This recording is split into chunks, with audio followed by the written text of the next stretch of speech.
evening and welcome to Tucker Carlson Tonight. I'm Ed Henry, in for Tucker tonight and all week. Tonight, President Obama is claiming he would have beaten Donald Trump if he had run for another term. Really? You can bet we'll chew over that in a moment. But first, Israeli Prime Minister Benjamin Netanyahu can't wait to get Mr. Obama out the door.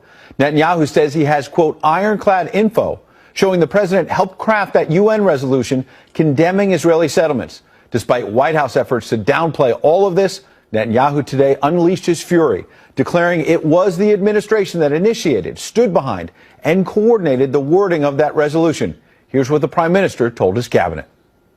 Over decades, American administrations and Israeli governments have disagreed about settlements, but we agreed that the Security Council was not the place to resolve this issue.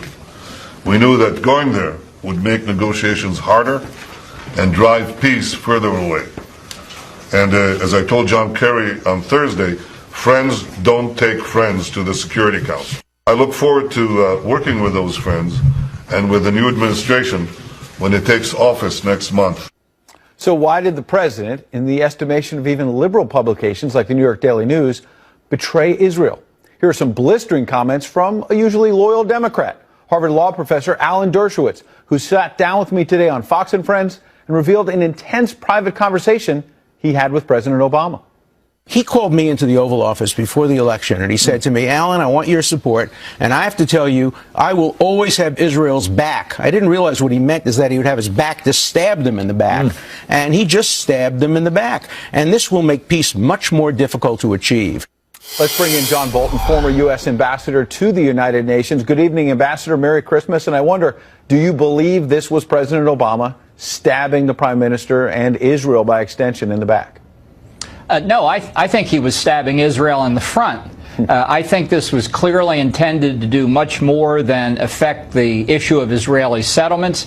I think when you read the text of the resolution carefully, it's an implicit repeal of the iconic Resolution 242 adopted by the Security Council after the 1967 war, and it constitutes an abandonment of the entire concept of land for peace, because it is an effort to establish Israel's boundaries, and for consequences to flow from that could be very, very damaging for Israel. So, Ambassador, let's get into those stakes so our viewers can understand, because they hear all these allegations flying around.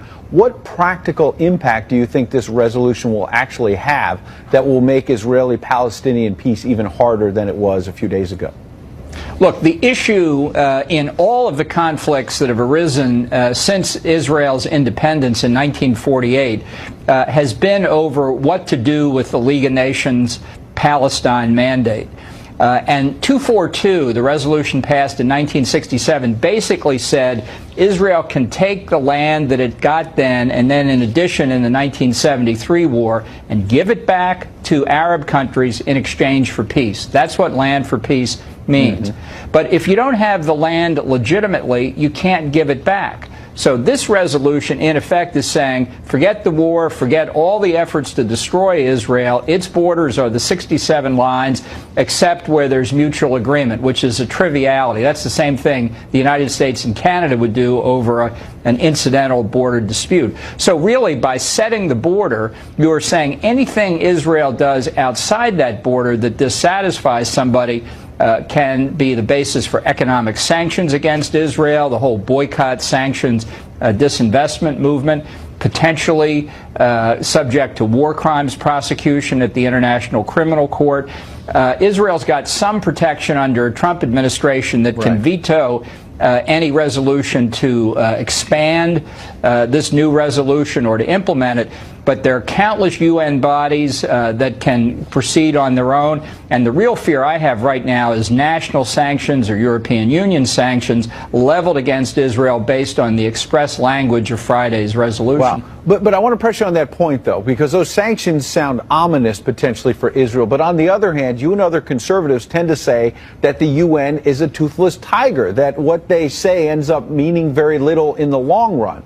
So will this really have practical impact? Will the world pay attention to what the UN really does here? Because of the operative language that says calls on all states in their dealings with Israel to distinguish between the territory of the State of Israel on the one hand and the occupied Palestinian territories on the other. That is the crux of the matter as to which economic sanctions will be leveled against Israel. And you can imagine how it would go. No company shall do business with any Israeli company that does anything in the occupied territories. So the reach of this could be very, very significant. I think the incoming Trump administration has got to make it clear, as Daniel Patrick Moynihan said when he rejected the Zionism is racism resolution, we're never going to accept this. We're going to seek to repeal it. And if we can't repeal it, which is unfortunately probably the most likely outcome, there will be consequences for the 14 countries that voted the wrong way, and for the United Nations system itself, and for the two-state solution, which I think has now reached a well-deserved endpoint. Wow. And Ambassador, last night there was a menorah lighting ceremony near the White House. Normally this is a very peaceful kind of coming together kind of event. There was a rabbi there who had some tough talk for the administration. Watch. I know that some of us are so sad at what happens there with regard to Israel. We must remember that the way to counter any darkness, any disappointment, is not with harsh rhetoric, not with anger, but by creating light.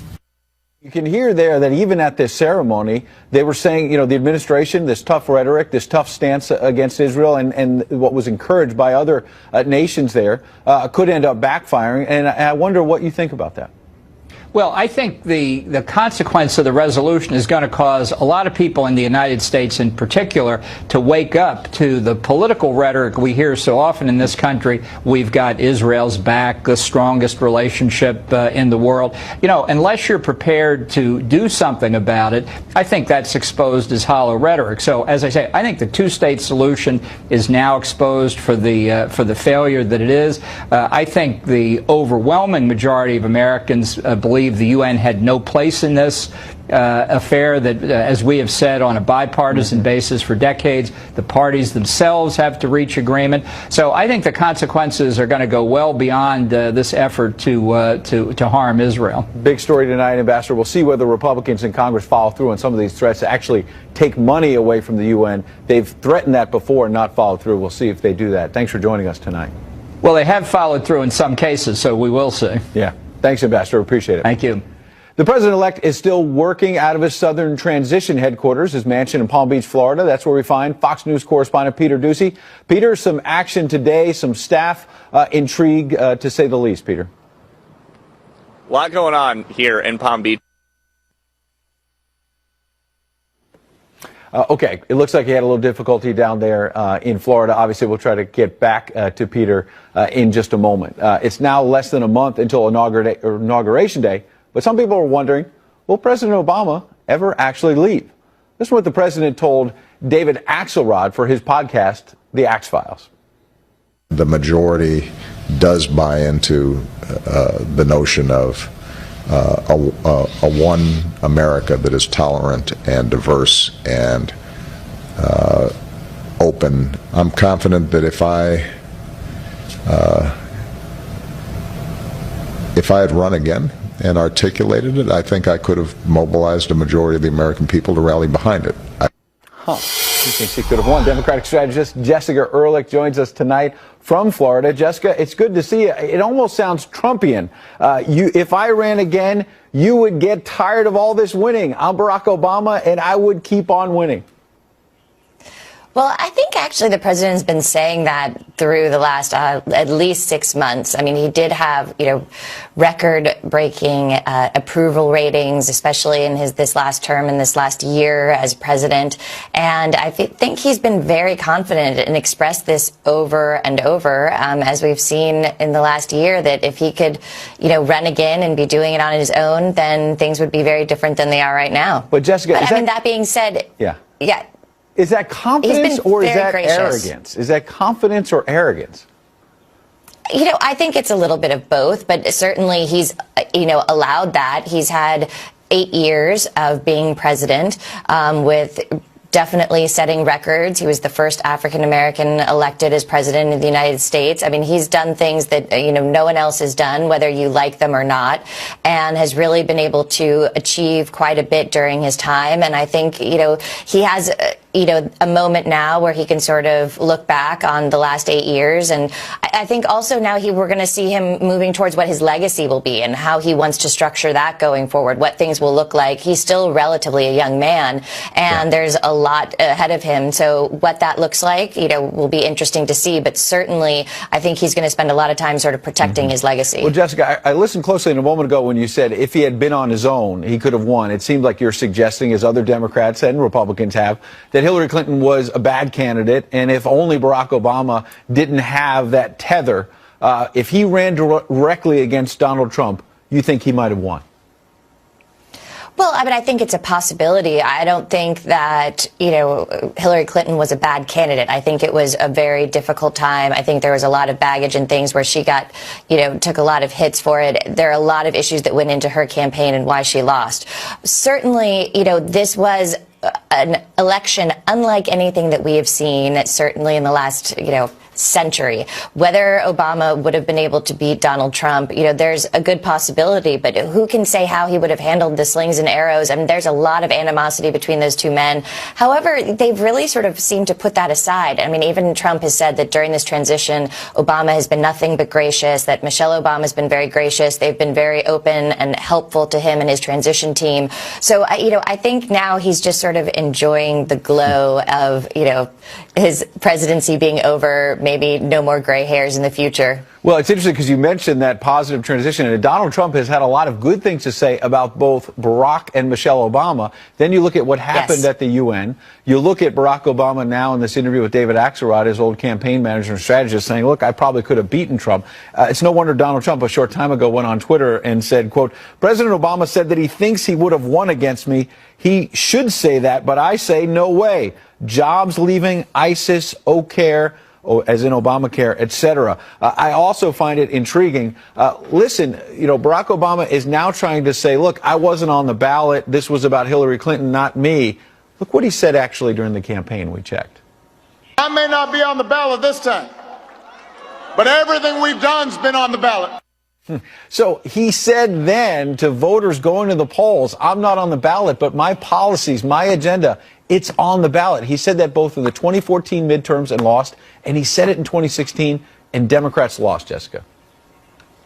Well, there's a lot of issues that we've had as a party, certainly with a trickle-down, if you will, effect. We've had Obama running at the top of the ticket, and we've seen this ever since 2010. We have steadily continued to lose House seats, lose Senate seats, lose state majorities, whether they be in the state houses, Senate seats, and governorships. And it's a real concern for people. There's this sort of lack of translation of, he as a man, as an individual, was really someone who galvanized people. And I think Trump actually is the same way and can safely say that he won basically on that sort of cult of personality, if you will. Whether that affects or helps other Republicans down the ticket, it's yet to be seen. The party itself, I think both political parties are really in a position of change, and how these men both affect them going forward. Donald Trump for Republicans, and will Obama be as engaged in the Democratic Party and what our future looks like? It's really hard to say. I haven't seen any indications that he's really going to be that active, going forward. That's right. Jessica Ehrlich, we appreciate you joining us tonight. We'll have to leave it there, but that is a looming question with this interview saying, I could have beaten Trump. Is he really going to leave the stage, Barack Obama? Or I suspect we might be hearing from him in the days ahead. Good. Thanks for joining us tonight. We appreciate it. Thanks. As we said, the president-elect is still working out of his Southern Transition headquarters. That's where we find Peter Ducey, our correspondent, man on the scene. We worked out the gremlins. We bring you him live. Good to see you, Peter.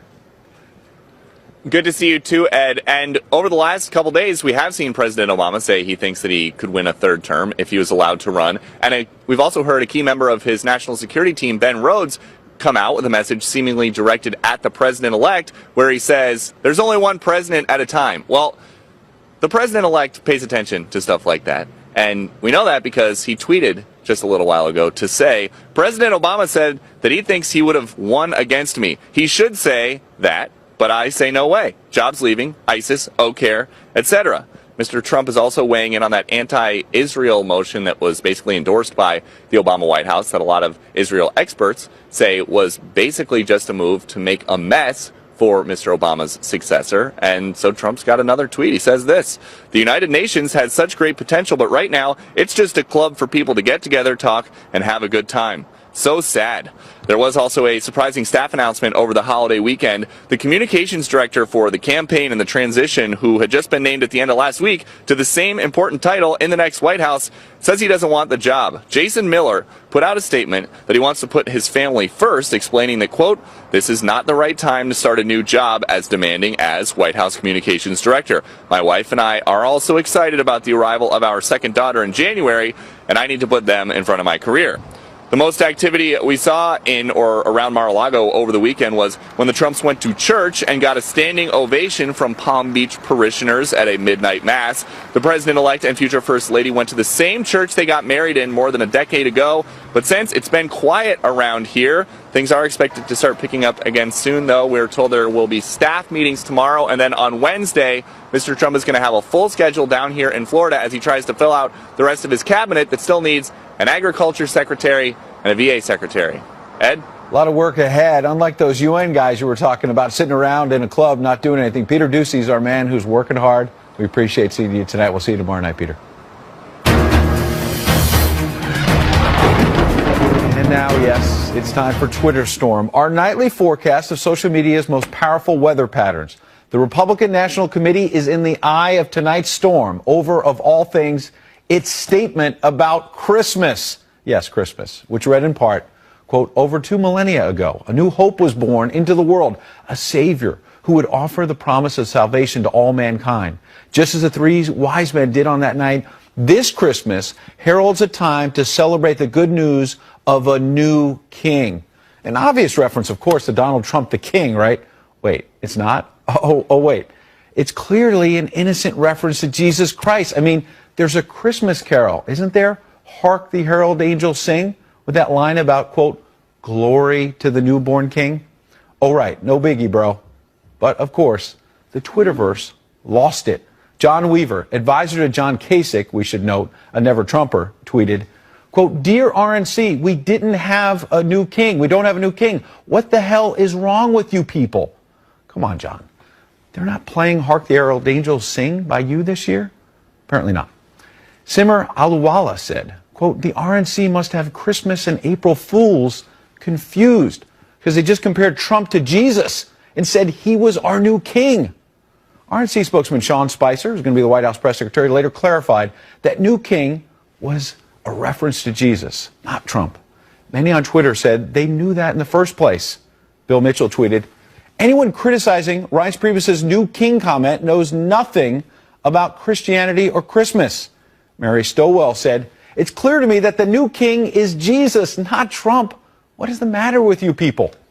Jay Jammer tweeted, "The left whines 365 days a year, never to take a break, not even on Christmas." And finally, Daniel Sharp said, "I think I'm going to call our new president Donald Jesus Trump just to upset crybaby liberals. Merry Christmas." Now, it's worth noting Hark the Herald Angels Sing has another line about, quote, "peace on earth and mercy mild." I checked it.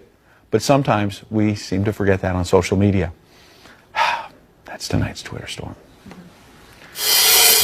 During the campaign, Democrats charge all kinds of nefarious things about Donald Trump's foundation.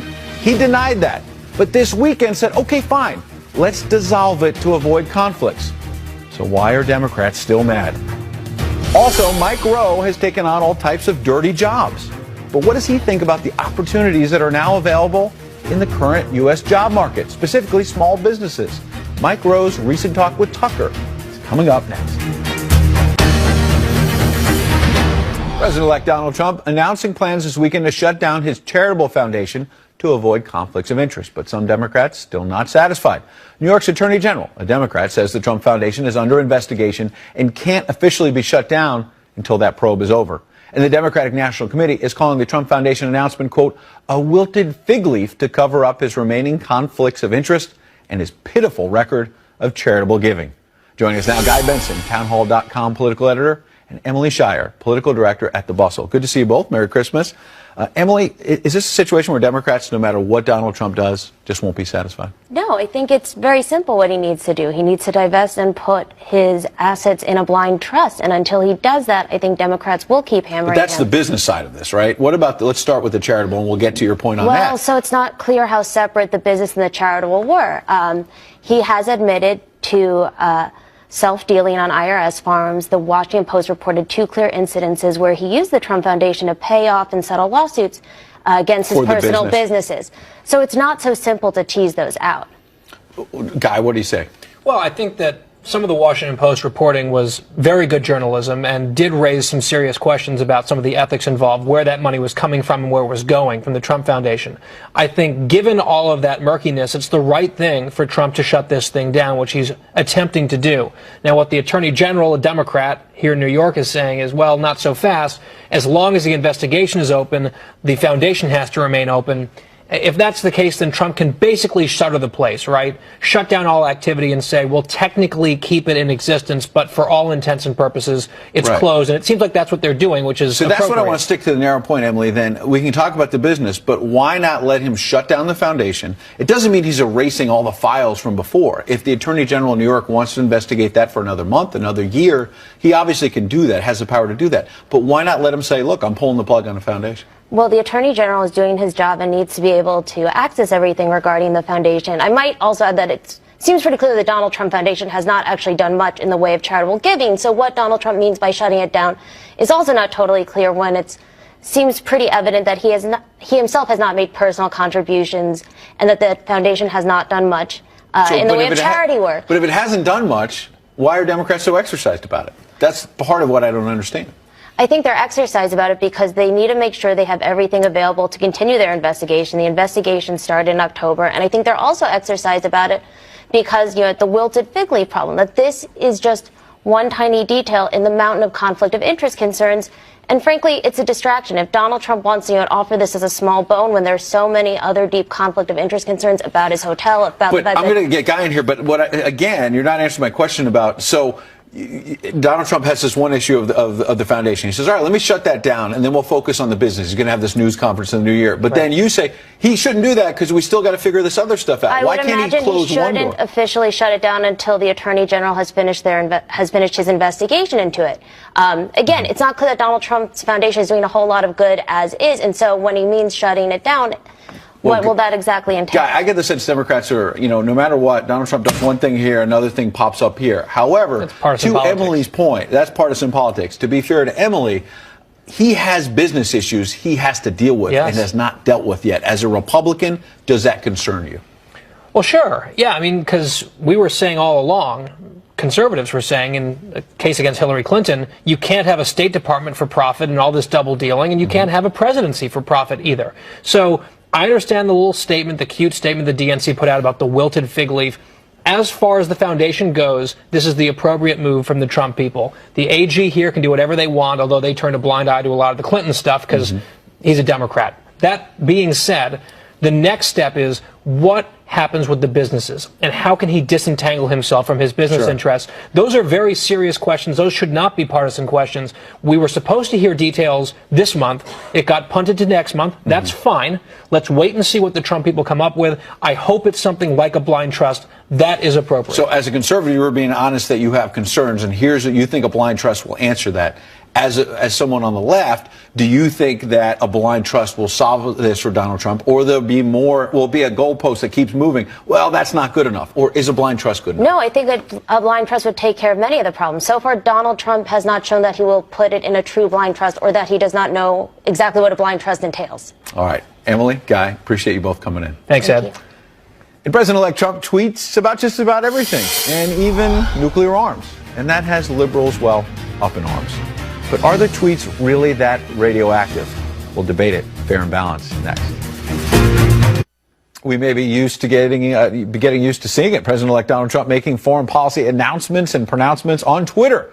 But some liberals are warning those tweets could be dangerous, especially the ones about nuclear arms. So will Mr. Trump keep up the tweets when he takes office? Former House Speaker Newt Gingrich had this to say yesterday on Fox News Sunday. On the tweeting thing, let me just suggest, if I might, we might as well get used to it. This is who he is. It's how he's going to operate, whether it's brilliant or stupid. He beat 16 rivals, then he beat Hillary Clinton, and he beat the elite media. He ain't giving it up. Do you think it's brilliant or stupid? I think it's brilliant. Some arms control experts are issuing dire warnings that Mr. Trump's tweets could help unleash a nuclear catastrophe. But is that a giant overreaction? Dr. Jeffrey Lewis, a nuclear non-proliferation expert, try to say that quickly a few times, at the Middlebury Institute, joins us live. We really appreciate you coming in, especially on a holiday week. Good to see you. It's fun to be here. Now, Dr. Lewis, I gather, I've been reading closely, I listened to your podcast, that part of your case rests on the idea that President-elect Trump is rash and jumps to conclusions. Well, I mean, I don't think he picks his words very carefully. It may be that there is some careful thinking behind some of the things he says, and I will tell you, I think people are often just as rash in interpreting them as he is in issuing them. But yeah, I don't think he's all that careful with language, and that's new territory for a president. That is new territory, but I want to ask you about that. You say he's not careful with language. You were quoted in the Washington Post saying, quote, if he recklessly tweets, people could read these things in the worst possible light. Do North Koreans have a plan to use nuclear weapons very early in a conflict? They're not going to wait around. If they think they're going to use nuclear weapons against South Korea and Japan. Aren't you jumping to conclusions a little bit there? I know there's all kinds of studies saying that might be what North Korea does, but you're saying he could tweet and the world could explode. Well, look, in peacetime, it's fine. I mean, he can make a joke about killing Kim Jong-un, and I don't think anything's going to happen because it's peacetime, right? Mm-hmm. The scenario that I worry about, or at least one of them, is when there is a crisis, right? And that there is already a situation in place where things are very touch and go. And, you know, Trump has joked about having Kim Jong-un killed. And I just, you know, my experience with the North Koreans is they don't find that at all funny. And if we're in a situation where the North Koreans are looking for a sign that an attack is going to come, they might read that into it. So, you know, I'm not so crazy about the tweets. They could read that. On the other hand, there are others who think that we overread Kim Jong-un and that he's just a tubby tyrant. And yes, he has nukes and we need to be careful, but his bark is bigger than his bite. So I think that may also be true, but ultimately that still bothers me because, you know, we're sitting here having this discussion about whether we read them correctly, whether they read us correctly, whether we're overinterpreting Trump's tweets, whether we're underinterpreting them. And I think what that really illustrates, at least to me, is that human beings are fallible. And, you know, in a crisis, if you're not incredibly careful with language, you run the risk of somebody making mistakes. So it's kind of like, doesn't matter who's right, who's wrong, doesn't matter if people are not really hearing what Trump says. And by the way, I think they don't really hear what he says. I think often people misinterpret the tweets. But, you know, at the end of the day, you cause a nuclear war, you can't blame the media for that. So maybe you just, in the Washington Post, you and others were talking about hypotheticals, because I listened to your podcast to do my homework. November 22nd, you said, among other things, quote, we are probably not all going to die in a nuclear war, that you kind of thought some of this was exaggerated. So I guess my question is, are the critics of Donald Trump exaggerating the threat somewhat? Because you're much more of an expert than I am on all of this. I listened to your podcast on November 22nd, and you suggested some of this may just be hype. Well, look, we live in an incredibly polarized society, so I have no doubt that some of the people who are reacting are definitely exaggerating things. On the other hand, for those of us who work in the nuclear business, language is a really important thing because people are constantly signaling. And so, you know, for those of us who work in this business, to hear politicians discussing nuclear weapons, it's always pretty terrifying. And then to see someone making what I think are careless word choices is pretty off-putting. I mean, I actually agree with Newt Gingrich. He is who he is. I just wish maybe we could convince him not to tweet about nuclear weapons. Last question. What do you make then of Donald Trump, what he said throughout the campaign, and he said it now during the transition, that he sees it as a strength that he's unpredictable? That you might find it dangerous, others might find it dangerous, and it may be. I'm not discounting, you're an expert on this, I'm not discounting that. But on the other hand, unpredictability, he says, could be an asset against a dictator like Kim Jong-un. Yeah, that's a giant debate in the strategic community that we're probably not going to settle on television. I would just say, from my perspective, nuclear weapons are the worst possible threat we could face. And so, while there is some advantage to unpredictability, I like nice, plain, old, boring stability. Well, one thing we're not getting from Donald Trump, you and I can agree, is plain and boring. And I agree with you that nuclear business is serious business, and we appreciate you treating this subject seriously tonight and coming on. Great. It was fun to do. Good to see you, Dr. Lewis. And here's something new. Vladimir Putin may be on a quest to live forever. I'm not making that up. The Russian president toured a pharmaceutical plant in St. Petersburg yesterday, not Florida, Russia, with his Kazakh counterpart. Russian biotech company BioCad is working on anti-aging pills that scientists say could increase life expectancy to 130 years within the next 20 to 30 years or so. BioCad scientists told the leaders they're expecting the first results of youth pill lab tests within a year. Frankly, that can mean only one thing: bare-chested pics of Vlad for decades and decades to come. I apologize for ruining your holiday with those photos. Jobs was one of the big issues on Election Day. The host of Dirty Jobs, Mike Rowe, talks to Tucker about why he thinks the race for the White House turned out the way it did. Next. TV host Mike Rowe spends a lot of his time traveling the country, taking a stab at some of the dirtiest jobs around. But when he cleans himself up, he does a lot of great work. A short time ago, Mike sat down to talk with Tucker. So, Mike Rowe, tell me about Mike Rowe Works, your foundation. What's the point of it? Well, it kind of evolved like most good things in my life have by accident. It was 2008. Dirty Jobs was like the #1 show on cable, and the economy went upside down. And I wanted to try and do something to help the industries that had allowed my show to prosper. And for me, like the moment was every headline I saw in every national newspaper every day talked about record high unemployment. And everywhere I went on the show, I saw help wanted signs. And so it struck me that there was this other narrative going on in the country. And at the time, 2009, there were 2.3 million available jobs that nobody seemed to want. So I thought it would be a decent legacy for the show to focus on jobs that actually existed, that for whatever reason people weren't excited about pursuing, try and encourage training for those jobs, and reward work ethic where and when I could find it with a scholarship program that dealt in work ethic scholarships. Interesting. So what kind of jobs are these?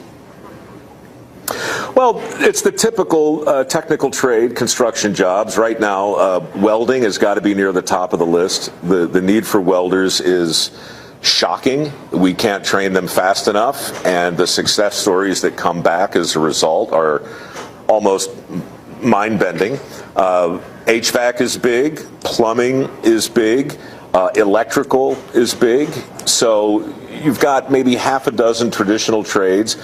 But right now, it's the traditional business of learning a trade combined with the traditional notion of freelancing and being a jobber.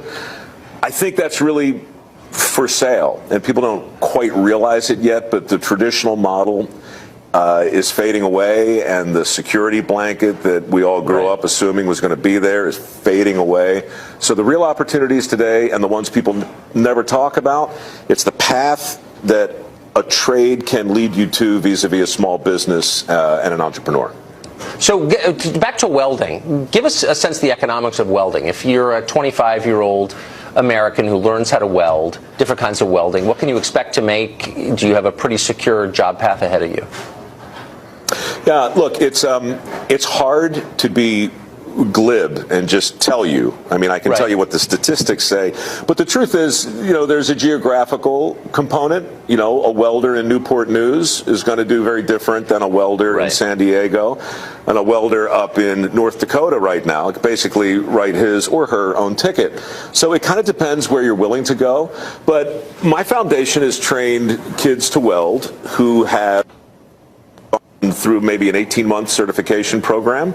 I heard from one of them not long ago in North Dakota. His family's in Kansas, so he does the commuting thing, and it's not ideal and it's not forever. Right. But they just paid off their house. They're having their second kid, and he's making $140,000 a year, working when he wants.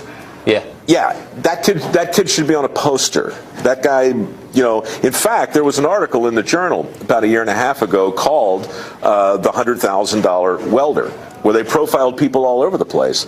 And so much of the problem, Tucker, honestly, is just getting the facts out there. People don't know the opportunities exist. The next step is to encourage them as best we can, and then make them heroic, which, frankly, I think they already are. Well, and that may be part of it. Maybe one of the barriers really is the people guiding them in schools at the secondary level are all liberal arts poetry majors, which is nothing wrong with that, but they don't see the dignity in welding, maybe. Is that part of the problem? It is part of the problem. We're also spoiled in that wonderful way that any advanced society becomes when they flick the switch and the lights come on and they don't pause for a minute to say, holy crap, I can't believe the lights came on again. It's amazing. You flush the toilet and it goes away. I mean, we're not properly gobsmacked by the reality of the civilization that we live in. Consequently, the people who are on the front lines of those jobs are by and large transparent. And, you know, we certainly saw that on Dirty Jobs. We paid inordinate attention to people who had been categorically ignored for a long time. Yes. And honestly, I mean, that's why that show worked. And it's also, in some degree, why I think the election turned out the way it did. I agree with that. When you pay attention to big chunks of people who typically are ignored, interesting things happen. Yeah, in a non-patronizing, non-kind of Margaret Mead and Samoa way, but in kind of a straightforward, tell me what you do way, which you did, I thought, better than anyone. Thanks a lot for joining us. It's always a deeper conversation than you expect when you're talking about HVAC. Thank you. Do me a favor. Invite me to your studio next time. Every time we talk, I'm in a bar. It's getting weird. I know. Well, that may say more about your life than mine. Come to the legitimate or side, better man. Yet, why don't you come out to a bar next time and we'll do this in person? And I'll get you some sweet iced tea. It's nice. I've spent so many years in bars I couldn't handle it. But thank you. Thanks for doing that, man. That was great. Good deal. See ya. Yep. See ya. Wait, I think we finally figured out where Tucker is this week. Anyway, still to come. My colleague in Washington, Rich Edson, is on deck. Did you know he likes to do impersonations? He does, and he's pretty good. He's the subject of tonight's segment we call The Friend Zone.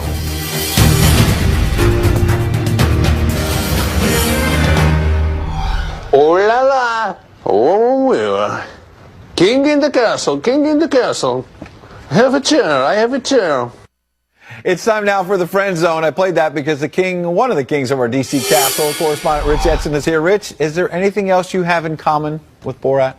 I'm in your chair right now, so I'm king of the castle right here. It's not every day we get inside jokes on the air in an entire segment. That's what I love, the whole thing, because you have this, which you and I pass each other in the hall in Washington and say, king of the castle, king of the castle. It's just like one of our right. fun movie clips. But the other time, we had a Christmas party a couple of years ago with Eric Cantor. Yeah. He was a House Majority Leader. He was very powerful. I thought it was funny that you do these great impersonations of all kinds of people, including Eric Cantor. He was about 10 feet away and didn't hear you impersonating. I turned to him and said, Mr. Leader, did you know that Rich does a great... And I didn't know that you'd be upset. You got a little upset at me.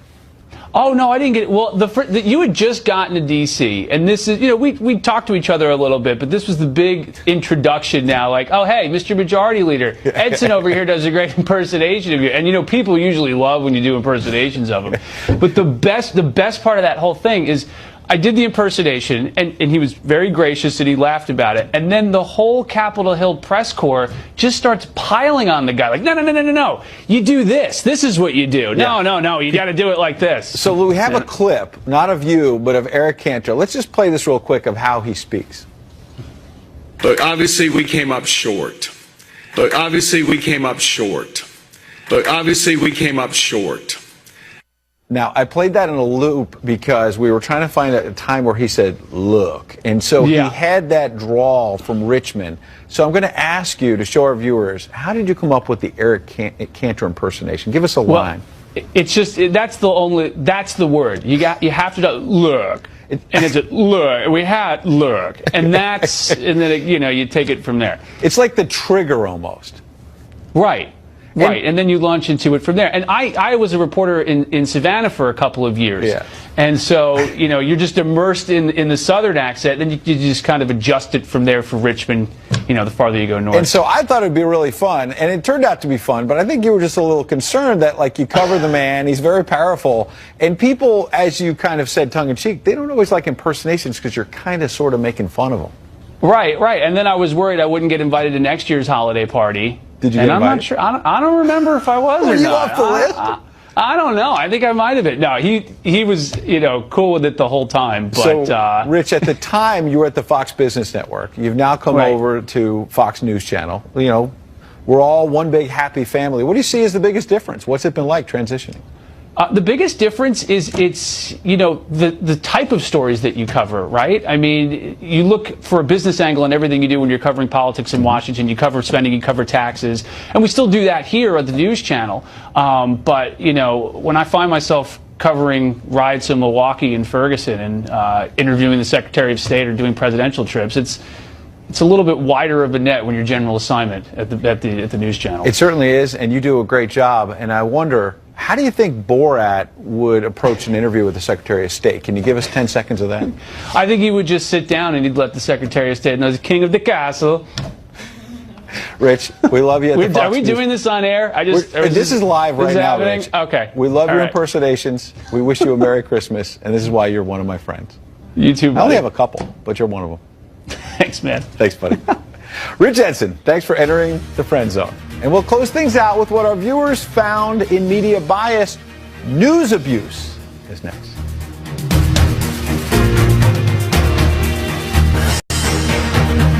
And now it's time again for news abuse. We asked you to send us the most egregious examples of media bias and simple dumbness you've seen. First up, this New York Times headline sent in by Dat Conservative on Twitter. The stolen Supreme Court seat, a reference to President Obama's nominee Merrick Garland, who, in fairness, never got a vote. But stolen? Tom C. emailed us this Toronto Star headline, in Trump land, it can only get worse. I mean, really? And finally, Rob S. emailed us this headline from The Verge. Trump's tech summit exposed the rotten heart of Silicon Valley. Wow, not too subtle there. Tomorrow night, mean tweets are back. Send your cruelest to Tucker, to me, at Ed Henry on Twitter, or email us at tuckercarlsontonight@foxnews.com. That's about it for tonight. Tune in each night at 7 to the show that is the sworn enemy of lying, pomposity, smugness, and groupthink. Also, don't forget to DVR the show if you haven't set that up already. The O'Reilly Factor is up next. Good night. I'll see you tomorrow night.